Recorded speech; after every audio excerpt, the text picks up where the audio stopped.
Hey everyone, this is Matt. Welcome back to the channel. So it's been a couple of weeks since the last clip you watched where I was getting all the spark plugs installed. My new baby daughter decided to be born a little bit early, so that kind of caught us off guard, and I've been dealing with that. My wife ended up being in and out of the hospital a little bit. So anyway, it actually gave me some time to get some more parts on order, just some things that I knew I needed to take care of. But the goal is still to get this car on the ground today and get it started. So I've got to deal with some of the fusible links, and I'll show you more about that in here in a second. Somebody's clearly been through this car and has made some modifications to the electrical system, so I got to try to figure out what they've done and see if we can fix some of that. And then there was a few miscellaneous things around the engine bay that I picked up while I was ordering parts. So it really does make me happy that I can still buy OEM parts for this car. So a lot of, fuse covers and valves and things like that, a lot of it you can still find new.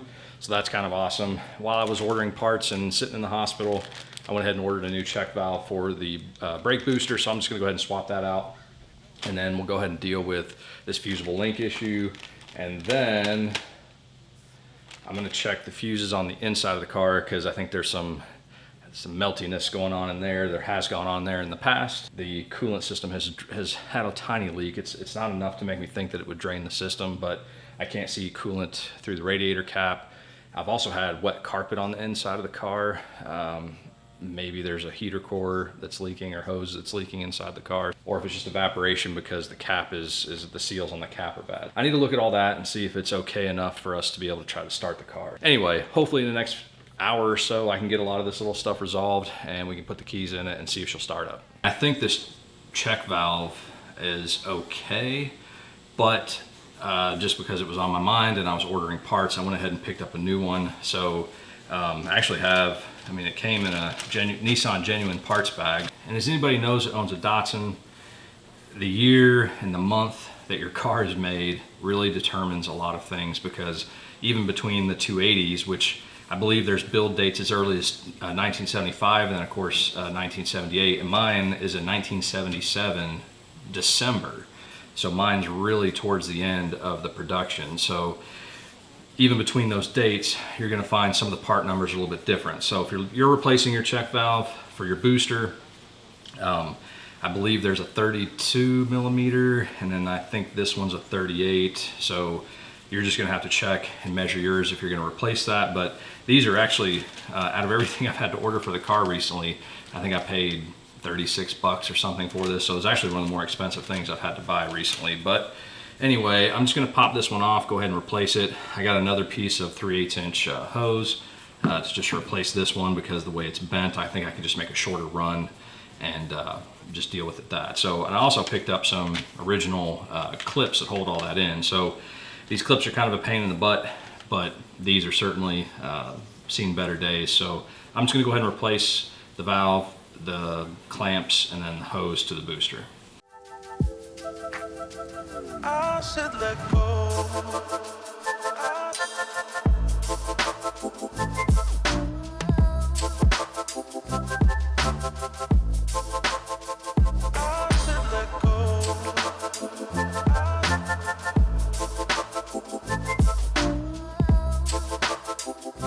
It was easier just for me to pull the whole thing out, just because the hoses are pretty crusted onto the check valve. But basically this is the end that goes to the booster, and then this goes off the intake manifold somewhere. So a brake booster should really only ever see vacuum, that basically your negative pressure inside of the booster. So if this is the booster side and this is the manifold side, you really should never have air flowing this direction, right? So in order to have negative pressure on the inside of the booster, you're basically going to prevent air from going back. So that means if we blow on the booster side, we should get air out the other end. If we blow on the manifold side, we really shouldn't be able to do that. So if I blow here, hopefully you can hear that, I am able to actually push air from the booster through the check valve, but I can't really, as tight as I could seal my lips on that, I'm not able to push any air. So that actually means my check valve is working, but we're already here, so we're gonna go ahead and replace it. And these hoses are pretty cracked and pretty worn out. So basically I'm going to leave this alone and put my new check valve in and put new sections of hoses on, and we'll be good to go. But again, you just want to make sure air can flow from the booster into the manifold, because it's creating the vacuum. And then in case you have any confusion on the direction of your new valve, of course this is a Nissan one, so it's going to have some extra markings on it that maybe an aftermarket one doesn't. But if you look real closely, I don't know if you'll be able to pick that up on the camera, but basically there's an E with an arrow pointing that direction. So E means engine, so we want the flow this way towards the engine. On this particular check valve, the gray side is going to go to the booster and the black side will go to the engine. So I'm sure there's probably going to be some markings on whichever valve that you get, but again, you should be able to test it by blowing through it. So gray side to the booster, black side to the engine. It's probably overkill, but I'm going to use these high pressure fuel line clamps instead of the factory ones. Just save myself the headache of dealing with those things in the future. So I just have my new hose on here and just fish this through.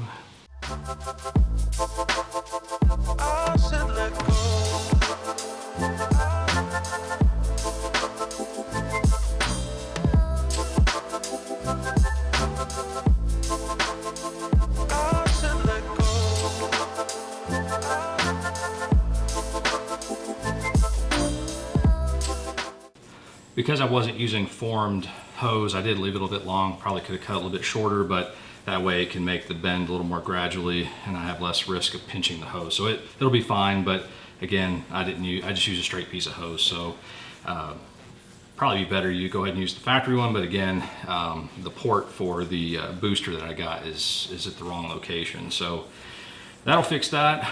These clamps are nice and tight now, and double checking I got the valve in the right direction. So now I can go ahead and look over here at the whole situation with the Fusible Links. So I'm going to try to show you as best as I can, but over here on the passenger, so this would be the right hand side of my car, but the passenger side, there's normally two boxes that sit right here. Each one has two Fusible Links, and then there's these white caps that go over top of them. So mine, I have one just kind of dangling down here, and these are not Fusible Links. That's just some sort of wire, which is pretty common because the Fusible Links are harder to get, and if you happen to, you're out and about and you blow one, or melt one I should say, wiring them in is a cheap fix, but not ideal because now you're not protecting the circuit. So the other one I have is here. It's mounted, but it's mounted 90 degrees from how it's supposed to be. So that's, if this one is the one that goes here and this one is the one that goes here, and they've just been, the wiring down here, the factory wiring looks okay, but if they've done something to change these, then anything I'm about to do may or may not work. So there's usually markings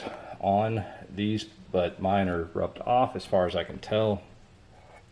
I don't know if you can see anything there, but basically I have 4 of these and I've got new ones. So with the year that I've got, the late 77 280Z, I'll have what would be 3 brown or red and 1 black. So the one closest up here to the fender should be the black one, and then the other 3 would be, they were brown. I think the pack I've got are red, but they should be the same. So I need to go ahead and unbolt this one and figure out what they did and why this is like this, and see, this one's broken here, but I might be able to get a bolt back in that tab there. So I need to disconnect these and see what's going on, and then best case scenario, I just pop in the new Fusible Links and the covers that I've got, and then this is done. But if there's other concerns or these are not the originals, I'm gonna have to do some more digging and try to figure out what they've done. But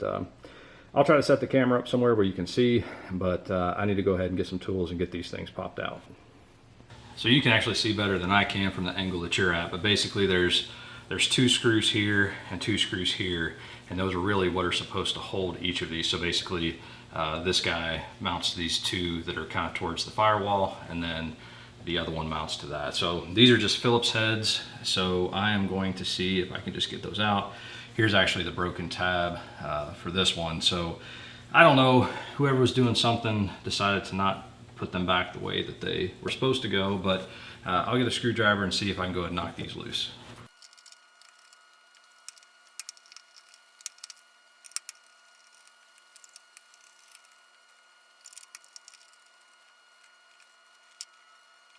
Yeah, and this is what had me concerned. So clearly this one I believe is supposed to go here, and this one is supposed to go there. So based off the lengths of the wires, I'm going to assume that that is the correct layout. The wires themselves don't have enough to differentiate them. Like they're all white with a red stripe, or they're either all white or white with a red stripe. It'll be hard for me to trace those down. I'm sure I could put the battery in and do some testing off the accessory switch, but you know, I think based off the lengths of these wires and the fact that I probably couldn't even get this one high enough to mount up here, I think these were backwards in the car. I don't think that the lower section of the wiring harness has been modified. I think that's the original, you know, that came with the car. Both of these have a tab that's broken, and I think what I'll just do is carefully just use one screw to screw them back in, and then we'll clean these little spade terminals up a little bit and put in the new Fusible Links.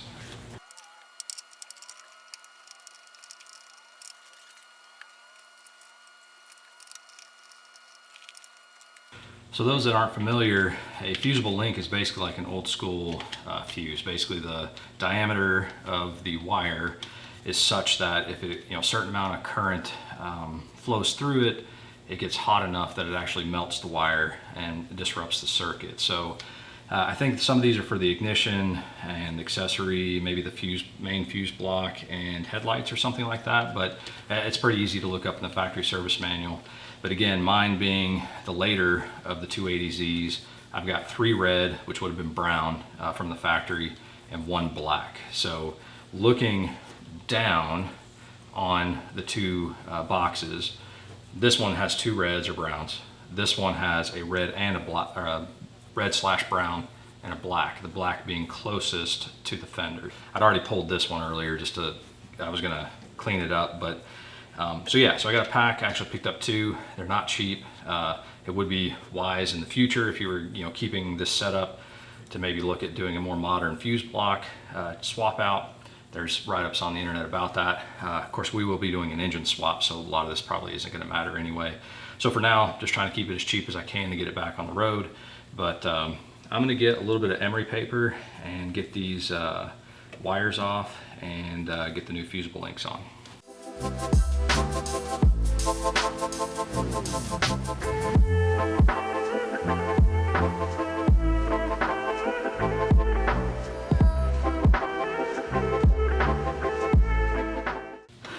So everything's working, at least that's a plus for right now. And my car did not come with these little white covers, and these are actually in Nissan original packaging, so I'm assuming you can still get them. They weren't very expensive. I know there's some companies out there that are making 3D printed ones, just because eventually these will become harder to get. These snapped in, so I feel pretty good about that. And then I'm just going to use these to protect them, and they just snap on like so. And these actually have a particular shape, so you'll see, looking down on the little mount, which way they're supposed to go.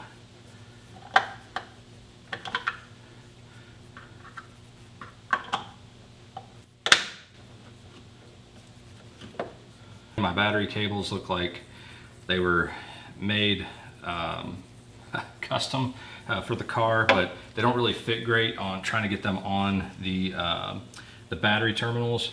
The positive one is really hard. It's too short. I think both these cables are the same length, and this one really needs to be a little bit longer, but I do have 2 replacements. There is a lead that comes off here that needs to go into the body, but the new cables I've got have got provisions for that.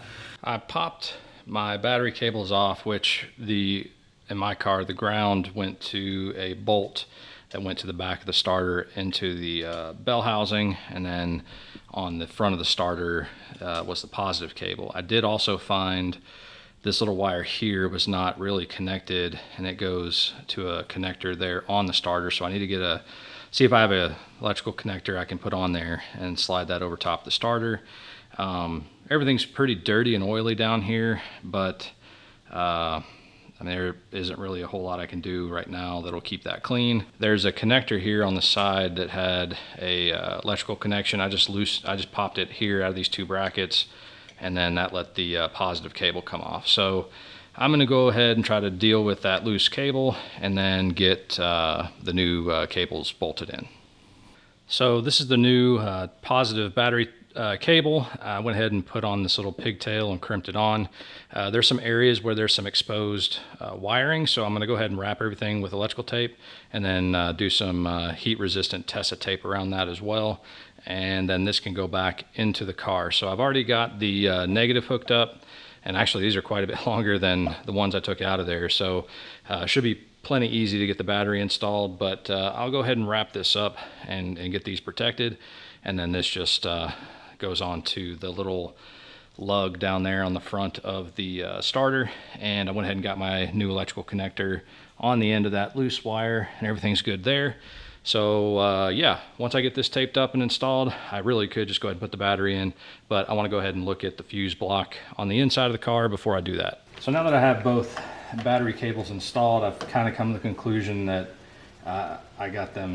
ordered them a little bit too long. That'll be okay, because you're always going to be limited kind of by this pigtail, which you could increase the length of that.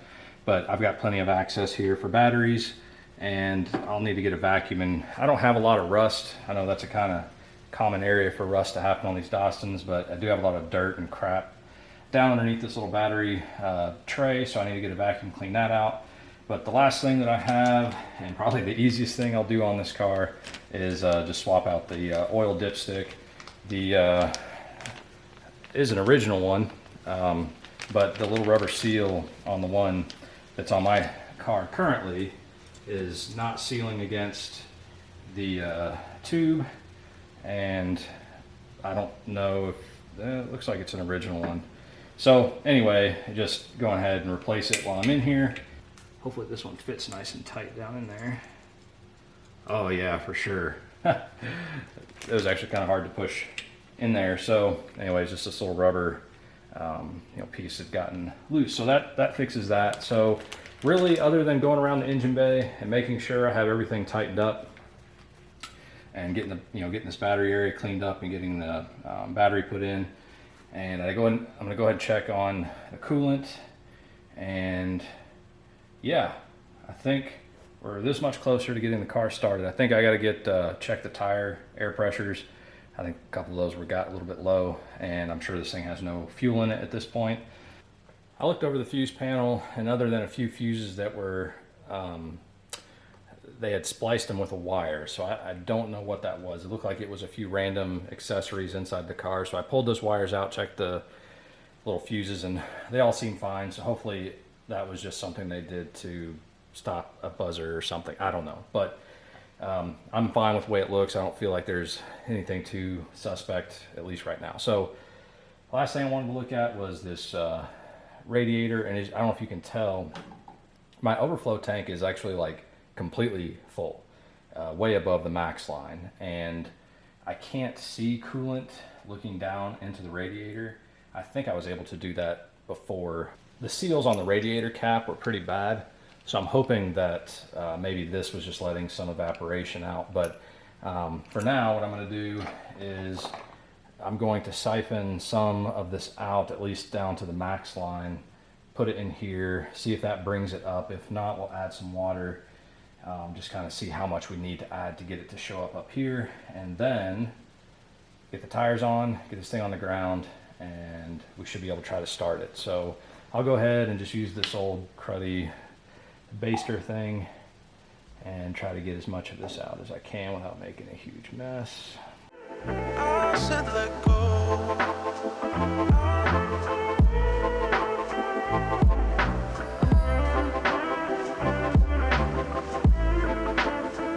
I said let go.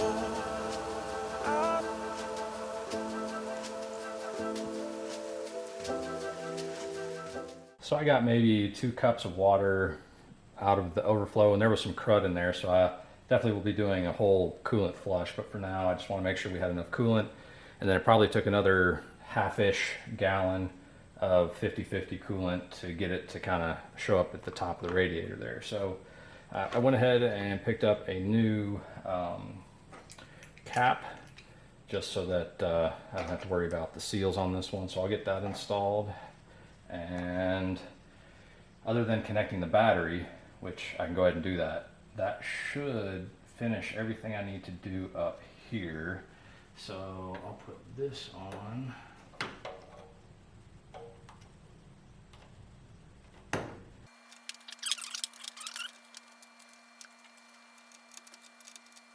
And I'll go ahead and mention that it seems like every connection with regards to the electrical system, has been loose that I've dealt with. So hopefully I've tightened up everything that I've come across, and I've cleaned all the connections where it seemed like there was some corrosion or too much dirt or something. So yeah, this should, let me make sure.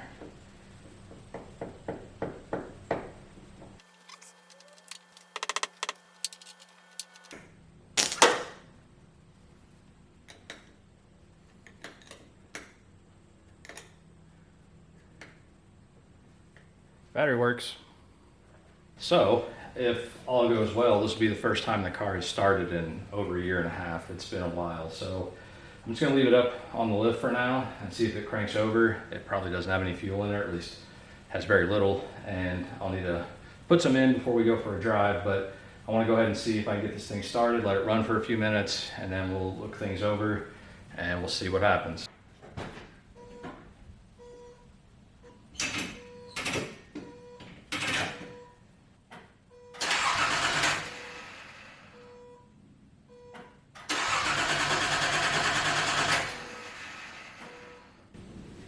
I see a little bit of fuel in the filter.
So we made progress. Now it's gotten a little bit late for me, and I've got to get the car, go over it again one more time. I want to check some of the end link, the torque on the end links, and I need to probably go get a little bit more gas in my can, just because I don't know if I'll have enough to make it up to the gas station. But I think what I'll need to do is, hook up some GoPros, and then we can do some kind of quick driving. I was pressing on the brake while the engine was running just to see if it would build a little bit of pressure on the pedal.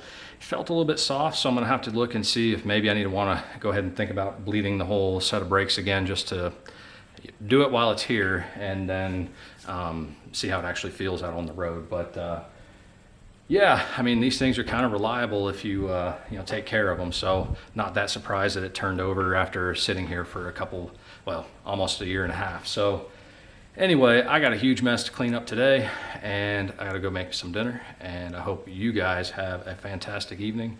And I'm going to see you in the next one. Like I said, we'll definitely be driving this. I think it's ready now.